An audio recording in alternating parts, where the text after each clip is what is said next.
Où en est le sans-abrisme aujourd'hui à Genève? On a la chance d'avoir une étude qui avait été réalisée par l'Université de Genève qui identifie 730 personnes sans abri à Genève. Et puis aujourd'hui, on dénombre à peu près 500 places d'hébergement d'urgence. Donc on voit bien qu'il y a un manque d'en tout cas 200 places d'hébergement d'urgence à Genève. Il y a différents types d'hébergement d'urgence. Il y a, nous, aux causes, on a des hôtels où on héberge des personnes depuis le début de la pandémie. On a 200 places.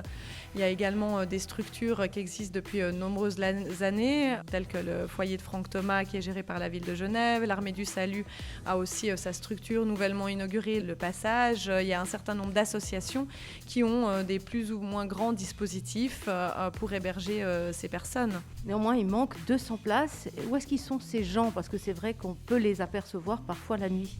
Ouais, effectivement, il y a des gens qui sont dehors parce qu'il y a un manque de place, pas assez de places d'hébergement d'urgence, pas assez de diversité d'offres. Il y a peu de lieux où les gens peuvent venir dormir et repartir le lendemain, tels que des lieux de répit humanitaire ou de type de sleep-in qu'on a pu mettre en place. Et pour nous, c'est important qu'il y ait une variété de dispositifs qui soient proposés pour les personnes, pour que tout le monde puisse avoir le droit d'avoir un toit sur la tête. Alors, la ville et le canton ont fermé les abris anti-atomiques.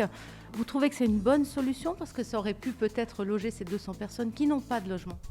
Alors pour nous, c'est pas la question effectivement d'avoir fermé ou pas les abris. Pour nous, l'idée est d'avoir un lieu d'hébergement qui soit digne.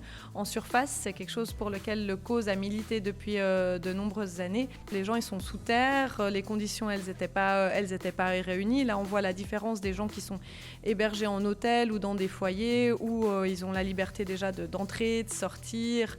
Ils sont hébergés en 24 heures sur 24. Ça, c'est une très grande différence. Et donc oui, c'est une bonne chose, effectivement, qu'on ait pu aller de l'avant sur la qualité de la prestation. Après, maintenant, ce qui nous manque, c'est plusieurs types de dispositifs différents et suffisamment de place pour les 200 personnes qui n'ont pas un endroit où passer la nuit.